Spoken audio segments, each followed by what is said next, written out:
Now, if we're not careful, we can have a social media marketing monster that eats time.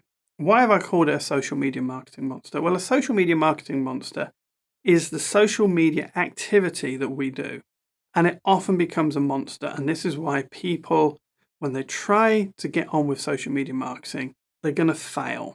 Now, one of the things the social media marketing monster is really good at, especially if you're a solopreneur or a small business owner, is it will eat your time. So what happens is you start realizing you're spending a lot of time each day checking status feeds and updates and seeing what Granny's been doing. And then when you do that, all of a sudden you realize that there's a lot of time being sucked into it, but there's not a lot of results coming out the other end. And when that starts to happen, social media marketing becomes something that we don't enjoy.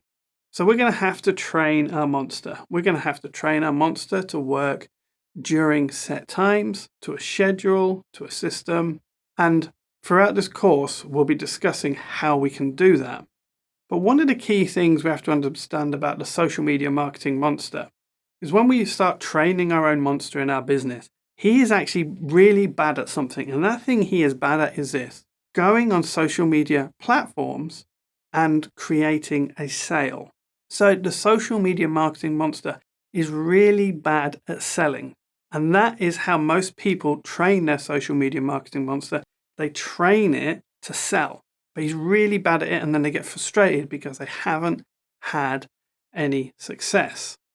But what he's good at, and the way we want to train our social media marketing monster, is he's good at capturing people and taking them over to our website where we have useful and relevant and interesting content for people to have a look at. So he's really good at taking traffic from social media and transferring that to our website. That's what he's good at if we do it in the right way, if we train the monster correctly. And that's what we're going to be doing as we go through this module, and indeed through the whole course.